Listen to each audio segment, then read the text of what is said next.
Paz e graça, meus irmãos. Amém?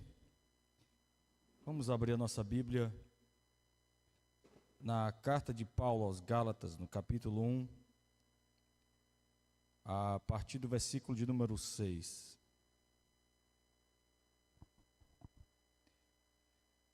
Carta de Paulo aos Gálatas, capítulo 1,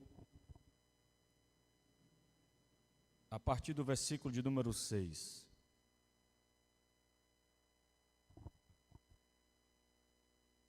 Admiro-me de que vocês estejam abandonando tão rapidamente aquele que o chamou pela graça de Cristo para seguirem outro evangelho, que na realidade não é o evangelho. O que ocorre é que algumas pessoas os estão perturbando, querendo perverter o evangelho de Cristo. Mas, ainda que nós, ou o anjo dos céus, pregue um evangelho diferente daquele que pregamos a vocês, que seja amaldiçoado. Como já dissemos, agora repito, se alguém anuncia a vocês um evangelho diferente daquele que já receberam, que seja amaldiçoado.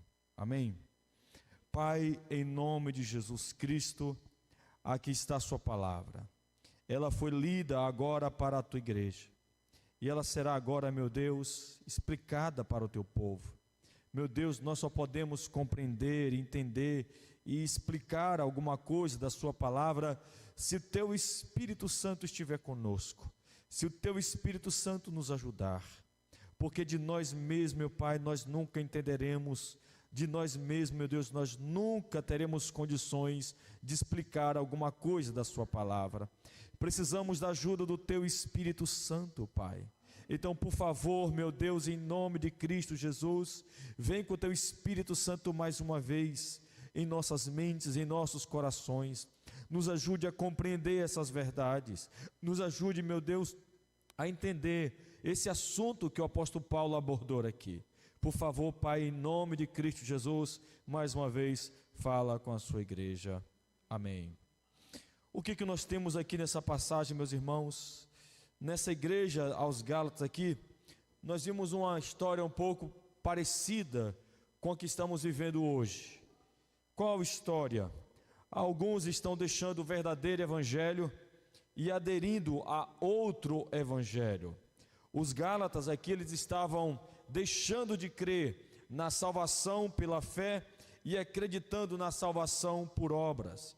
E é por isso que Paulo então escreve essa carta e já no primeiro capítulo ele exorta os fiéis dizendo para eles o seguinte: estou admirado de que vocês estejam abandonando tão rapidamente aquele que o chamou pela graça de Cristo para seguirem outro evangelho. Então o apóstolo Paulo aqui, ele fala de outro evangelho, e no versículo 8 ele diz o seguinte: mesmo que um anjo desça do céu e pregar outro evangelho, que ele seja amaldiçoado. Então o apóstolo Paulo está dizendo, mesmo que um anjo desça do céu e pregar outra coisa que não seja o evangelho, vocês considerem esse anjo maldito. Ele fala até mesmo dos apóstolos, até mesmo um de nós, se pregar outra coisa que não seja o evangelho, considere este apóstolo, esse pregador, um maldito. E ele diz aqui, não creiam, não acreditem nesses pregadores que pregam um outro evangelho. E isso tem acontecido no nosso país. Igreja boa para muita gente hoje é igreja, irmãos, que fala apenas das coisas dessa vida e não das coisas que está no alto. E é por isso que nós encontramos esse número hoje no Brasil. Nós temos hoje mais ou menos 35 milhões de evangélicos no Brasil, mas diante dessa notícia nós temos uma preocupação. Qual é a preocupação? O que tem atraído esses 35 milhões de pessoas para as igrejas? O que é que tem atraído essas pessoas? Será que é a pregação da verdade? Será que é a pregação do verdadeiro evangelho? Ou é a pregação de outro evangelho? O que atrai mais em muitas igrejas? A verdade ou a mentira?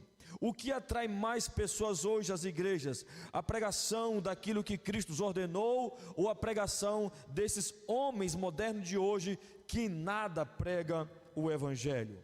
O que tem atraído essa multidão para as igrejas? Qual é a verdadeira motivação dessas multidões? Qual é? Será que a motivação dessas pessoas é em busca realmente daquilo que os apóstolos ensinaram? Será que a motivação dessas pessoas é em busca do verdadeiro Evangelho? Ou é uma motivação completamente carnal e humanista? Uma motivação completamente focada apenas nas coisas dessa vida? E é o que nós encontramos hoje em dia, irmãos. O número de evangélicos tem crescido muito, muito no nosso país. Mas a sociedade, ela não mudou. Se o número de evangélicos tem crescido, a sociedade deveria mudar, ou não? Deveria mudar, mas ela não tem mudado. Por quê? Se a sociedade está indo de mal a pior, mesmo com o número de evangélicos crescendo, irmãos, é porque infelizmente a igreja não tem cumprido com o seu papel. E qual é o papel da igreja? Qual é o papel da igreja de Cristo? O papel da igreja, irmão, de acordo com a Bíblia, são dois. O primeiro é ser o sal da terra. O segundo é ser a luz do mundo. Então, será que a igreja tem cumprido com o seu papel? Será que você que está aqui hoje tem cumprido com esse papel? Ou o seu papel se resume apenas quando você está aqui dentro dessas paredes? Será que você tem cumprido o seu papel lá no local que você trabalha? Será que você tem cumprido o seu papel de ser luz do mundo nessa sociedade de Riacho Santana? Ou ser cristão apenas se resume quando nós estamos em um culto público como esse aqui? Será que a igreja, os fiéis que conhecem o Evangelho, que conhecem a verdade, será que eles estão cumprindo com o seu papel? Ou estão apenas desfrutando dessa verdade apenas para si? O nosso papel é ser o sal da terra, o nosso papel é ser a luz do mundo. Amém, irmãos? Um outro ponto que nós encontramos aqui, porque a sociedade, o número de evangelhos tem crescido, mas a sociedade está indo de mal a pior, é porque a prioridade desse outro evangelho não é as coisas de Deus, mas são as coisas do homem. A prioridade desse outro evangelho é carnal. A prioridade desse outro evangelho são coisas antibíblicas, completamente antibíblicas. É um discurso que atrai muita gente, mas apenas para continuar vivendo do mesmo jeito. É um outro evangelho que não confronta o pecador, é outro evangelho que deixa o pecador exatamente como ele está, é um outro evangelho que não transforma, é um outro evangelho que não liberta, é um outro evangelho que não muda a vida de ninguém. Porque é o evangelho de Cristo, o evangelho de Jesus, ele não nos deixa confortáveis. O evangelho de Cristo nos confronta. O evangelho de Cristo produz uma mudança significativa na nossa vida. O evangelho produz uma mudança radical, uma mudança completamente radical. Não é uma adaptação que o evangelho oferece para as pessoas, é um novo nascimento, é se tornar uma outra pessoa, é se tornar uma outra criatura, porque o verdadeiro evangelho produz mudança, o verdadeiro evangelho produz um novo nascimento. É o evangelho que, em vez de dizer para as pessoas o quanto elas estão perdidas, o quanto elas são pecadoras, o quanto elas estão separadas de Deus, estão dizendo para as pessoas: vem para a igreja, porque aqui você vai ficar rico. Vem para a igreja porque Deus vai te dar um carro. Vem para a igreja e você vai ter sucesso na sua vida. Vem para a igreja e seus problemas irão acabar. Vem para a igreja e você vai ser muito feliz, você não vai ter nenhum tipo de problema na sua vida. Vem para a igreja e você vai ter uma vida triunfante, uma vida apenas de vitória, vitória e vitória. Você nunca sofrerá derrota. É isso que o outro evangelho está pregando por aí. É isso que o outro evangelho oferece. Mas o verdadeiro evangelho de Cristo não oferece nada disso. O verdadeiro evangelho de Cristo não diz para as pessoas que elas vão ficar ricas, que elas vão ter um carro, que elas vão ficar famosas, que elas vão ter sucesso. O verdadeiro evangelho do Senhor não produz nada disso, meus irmãos. Nós podemos observar o que o verdadeiro evangelho de Deus nos ensina, analisando 1 Timóteo capítulo 6, do versículo 6 ao 10. Por favor, põe na tela aí. 1 Timóteo capítulo 6, do versículo 6 até o versículo de número 10.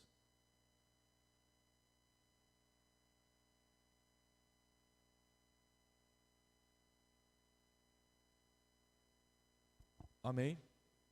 Que diz assim: de fato, a piedade com contentamento é grande fonte de lucro, pois nada trouxemos para este mundo, e dele nada podemos levar. Por isso, tendo que comer, com que vestir-nos, estejamos com isso satisfeitos. Os que querem ficar ricos, caem em tentação, em armadilhas, e em muitos desejos descontrolados e nocivos, que levam os homens a mergulharem na ruína e na destruição. Pois o amor ao dinheiro é a raiz de todos os males. Algumas pessoas, por cobiçarem o dinheiro, desviaram-se da fé e se atormentaram com muitos sofrimentos. Perceba, irmãos, o que o verdadeiro evangelho de Cristo nos ensina. Porque o outro evangelho prega que você tem que ficar rico. Se você serve a Deus, você não pode passar por nenhum tipo de dificuldade financeira. É isso que o outro evangelho prega. O falso evangelho prega isso. Mas o verdadeiro evangelho diz exatamente o que, irmãos? Tendo o sustento e com que nos vestir e com que comer, estejamos com isso contentes. É isso que o evangelho de Cristo prega. Veja bem, irmãos, o outro evangelho ensina que se você é cristão, você não pode sofrer. Não é isso? Não é isso que diz o outro evangelho? Que se você é cristão, você não pode sofrer. Existe até igrejas com outdoor dizendo: pare de sofrer. E muitas pessoas estão indo por esse caminho. Agora veja o que diz o Evangelho de Deus. João 16, 33. Diz assim, João 16, 33. Tenho-vos dito isto, para que tenhais paz. Então, João 16, 33 também diz o seguinte, vamos ler aqui na íntegra aqui. João 16,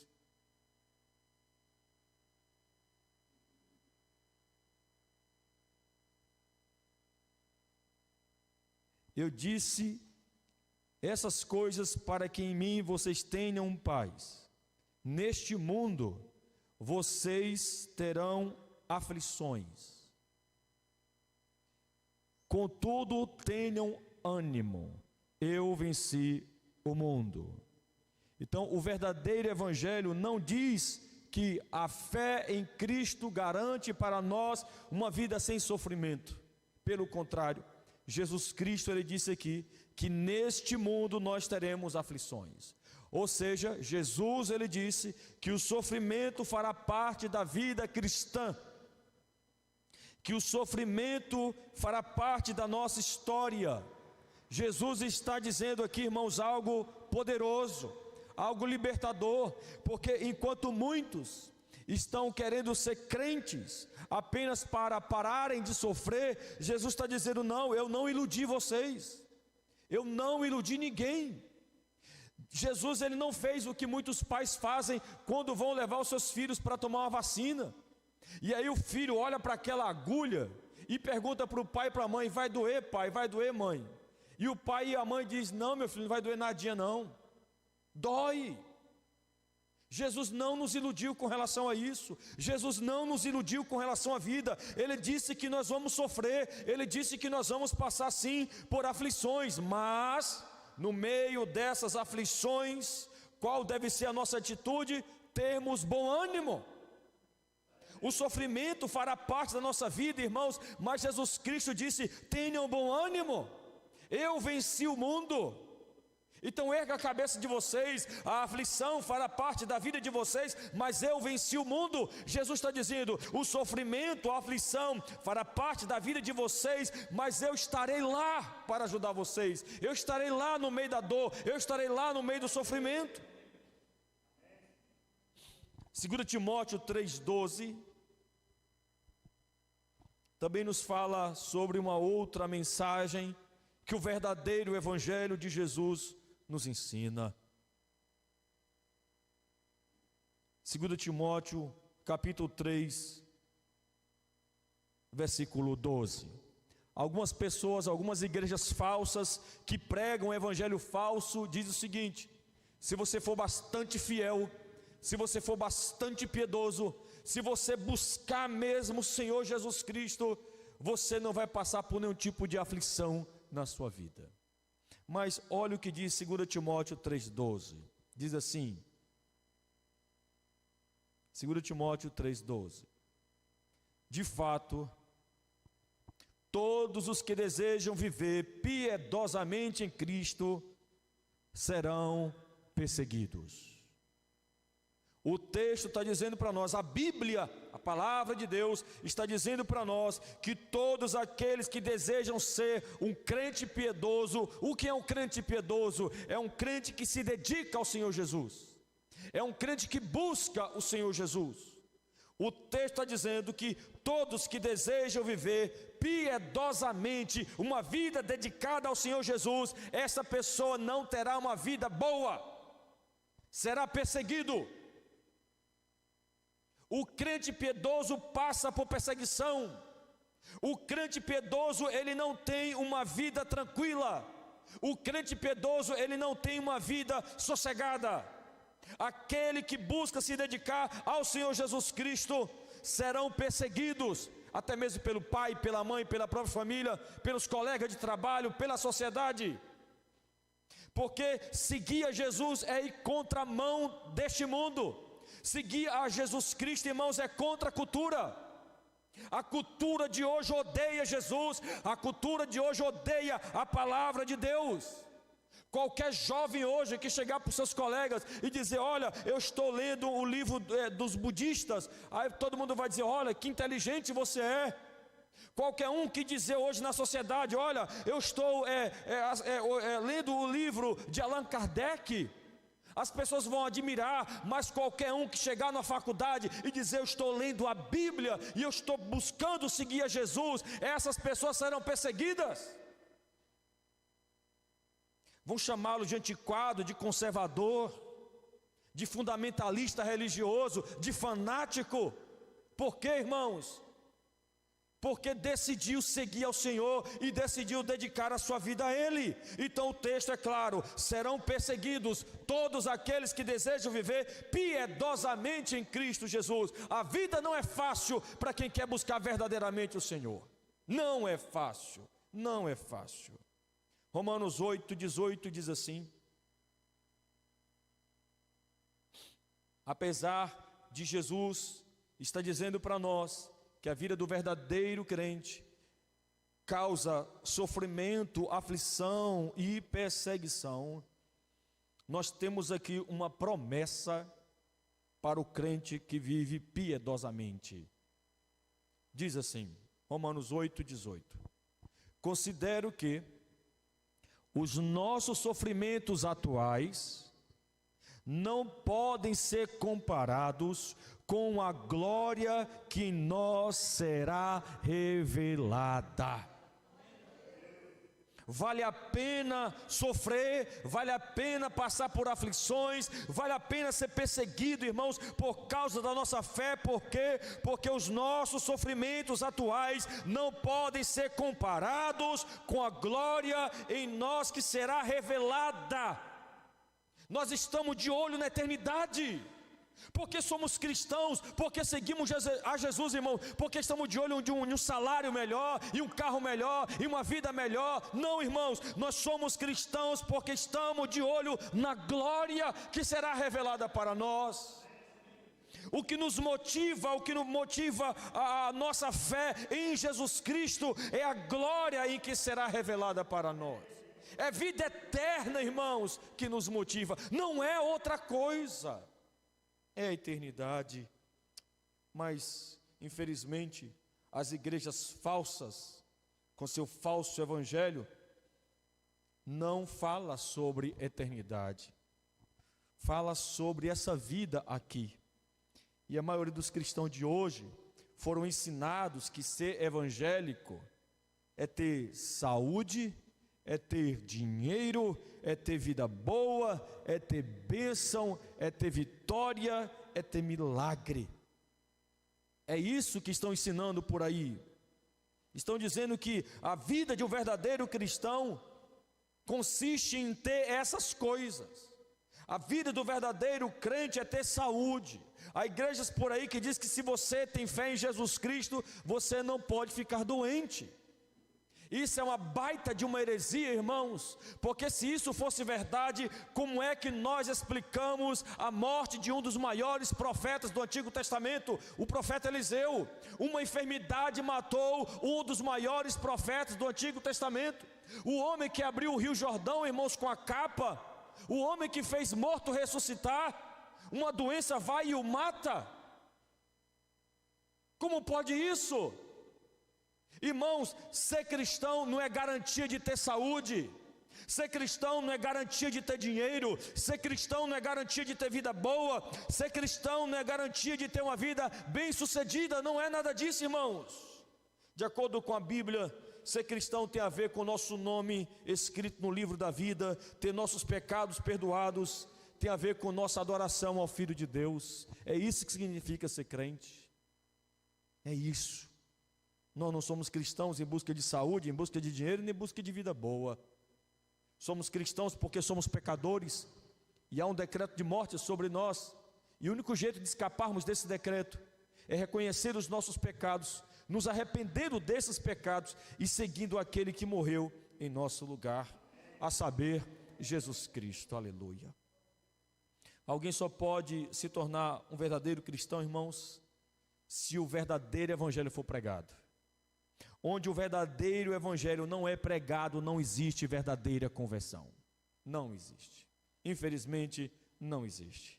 E quando o verdadeiro evangelho é pregado, irmãos, e as pessoas abrem os seus corações, a pessoa se arrepende, se angustia, porque percebeu que é um pecador, então essa pessoa, ela busca renunciar tudo aquilo que Deus odeia.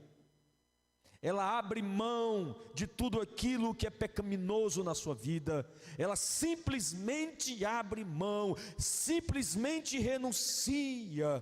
Ah, queridos, o homem que realmente abre o coração para o verdadeiro evangelho, ele diz: eu estou perdido e só Cristo pode me salvar. Quando alguém tem um verdadeiro encontro com Deus, essa pessoa não fica saltando de alegria. Não é isso que nós encontramos na Escritura. Todas as vezes que homens de Deus tiveram um encontro com a glória de Deus, eles choraram, lamentaram, eles se entristeceram, porque eles perceberam o quanto que eles são pecadores e o quanto que Deus é santo. É isso, irmãos, que a glória de Deus produz. A glória de Deus produz tristeza para com o pecado. É isso que a glória de Deus vai produzir na vida de uma igreja que o busca verdadeiramente. A glória de Deus nos constrange, a glória de Deus nos revela quem nós somos. O profeta Isaías é um exemplo disso. O profeta Isaías, antes de ter um encontro com Deus, ele sempre profetizava apontando o dedo para os outros. Ai de vocês, ai de vocês, ai de vocês, ai de vocês. Mas quando ele teve um encontro com Deus, ele não mais apontou o dedo para o outro, ele apontou o dedo para si e ele disse: ai de mim. Eu vi a glória de Deus e eu percebi o quão impuro eu sou. O encontro que Isaías teve com Deus produziu nele convicção de pecado. Ah, minha gente, vocês percebem quantos estão perdidos? Nós estamos agora em uma triste época, onde temos que evangelizar até mesmo os evangélicos, porque a maioria daqueles que se dizem ser cristãos não conhece quase nada da verdadeira mensagem da cruz. Estão construindo uma nova cruz, e a velha cruz está deixando para trás.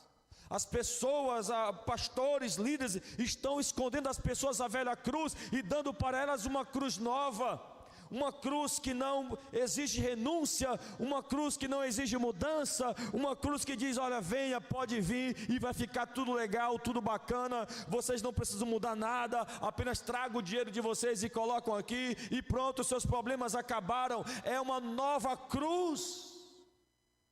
Mas a velha cruz, irmãos, ela não produz crentes carnais, se é que esse termo existe. A velha cruz só produz um tipo de gente: filhos de Deus.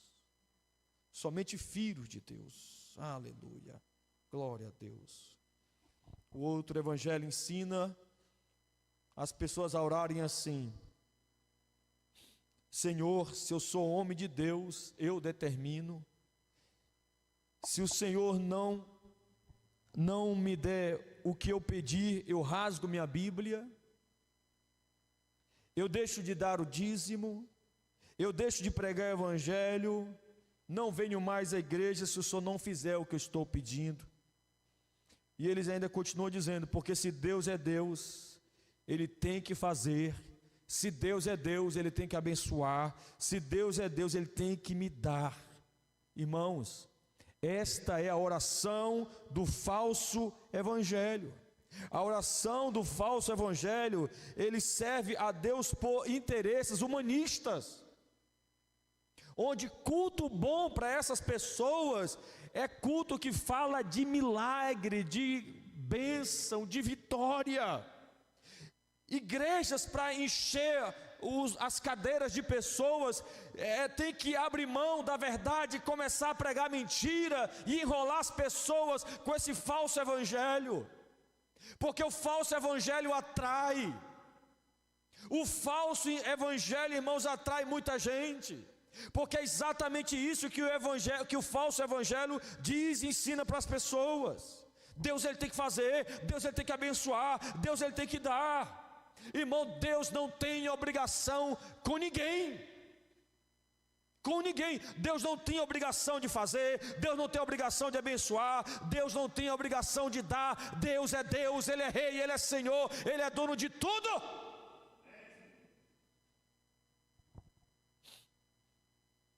Então, esta é a oração do falso evangelho. Se Deus é Deus, Ele tem que fazer alguma coisa na minha vida. Agora vejam a oração do verdadeiro evangelho. Vamos abrir em Abacuque capítulo 3.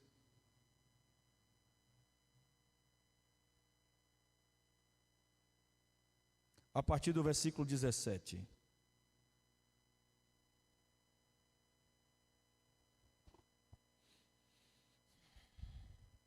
A oração do verdadeiro evangelho é essa aqui. Diz assim: mesmo não florescendo a figueira, e não havendo uvas nas videiras, mesmo falhando a safra de azeitonas, e não havendo produção de alimento nas lavouras, nem ovelhas no curral, nem bois nos estábulos, ainda assim eu exultarei no Senhor e me alegrarei no Deus da minha salvação. Aleluia. Esta é a verdadeira oração do verdadeiro evangelho. Se esta oração fosse escrita hoje, esta oração seria o seguinte: Deus, mesmo que o Senhor não me cure, Deus, mesmo que o Senhor não resolva meus problemas, Deus, mesmo que o Senhor não prospere a minha vida, Deus, mesmo que o Senhor não me dê casa e emprego, Deus, mesmo que o Senhor não me dê vitória e bênção, eu me alegrarei no Senhor e exultarei no Deus da minha salvação. Aleluia, aleluia. É assim que o verdadeiro crente ora. A satisfação daquele que foi alcançado pelo verdadeiro evangelho não está nas coisas, mas está em Deus e na salvação que Ele propôs para nós. Aleluia! A nossa alegria, irmãos, a nossa satisfação de vida, a nossa plenitude não está nas coisas que esse mundo pode nos oferecer, mas está na nossa salvação. É isso que alegra o nosso coração. É isso que nos dá prazer, é isso que nos satisfaz. Os perdidos, para serem felizes, completos e satisfeitos, eles precisam das coisas deste mundo, das coisas dessa vida, mas o verdadeiro crente não. Ele não precisa de nada disso. Olha a oração, irmãos. Olha a oração de Abacuque. Mesmo que Deus não me abençoe, eu me alegrarei nele. Mesmo que Deus não faça nada na minha vida, eu me alegrarei nele. Aleluia, glória a Deus.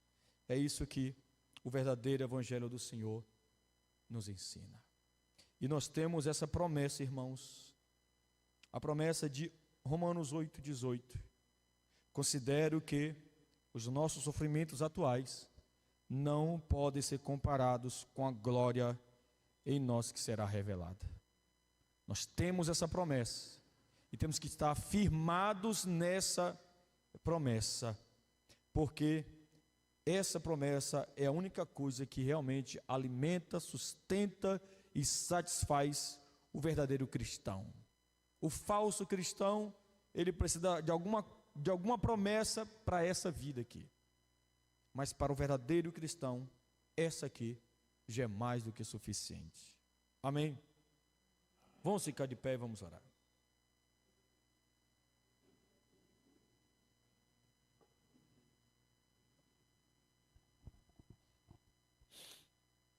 Senhor Deus e Pai, Deus, a Tua palavra ela foi pregada aqui hoje. Na época de Paulo aos Gálatas, Senhor, o outro evangelho era uma pregação onde determinava a salvação por obras, por observar a lei. Mas hoje, meu Deus, a coisa mudou. Hoje o outro evangelho prega que se somos cristãos piedosos, vamos ter uma vida bem-sucedida, vamos ter riquezas, vamos ter sucesso, e vamos ter vitórias e vitórias e nunca passaremos por derrotas. Pai, esse falso evangelho tem seduzido muita gente. Muitas pessoas têm caído nessa armadilha do diabo e têm acreditado nessas mentiras. Deus, em nome de Jesus Cristo, por favor,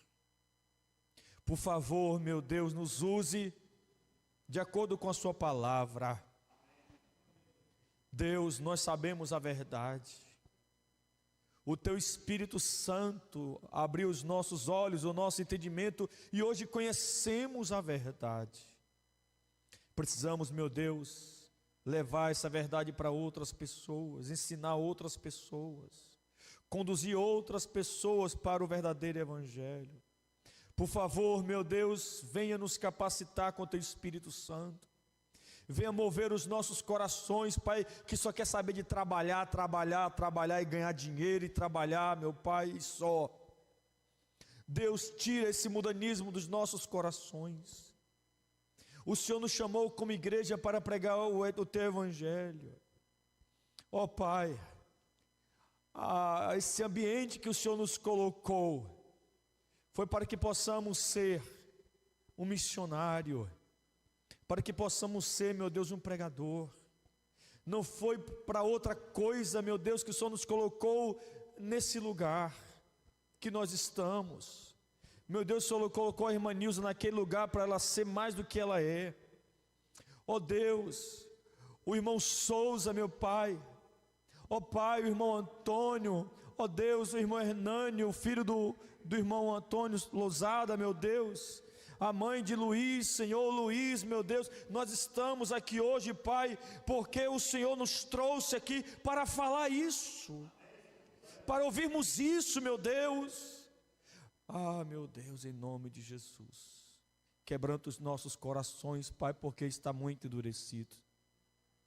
Por favor, meu Deus, quebranta os nossos corações, em nome de Jesus, e nos leve a casas e a famílias que precisam ouvir essa verdade. Nos conduza, meu Deus, em nome de Cristo Jesus,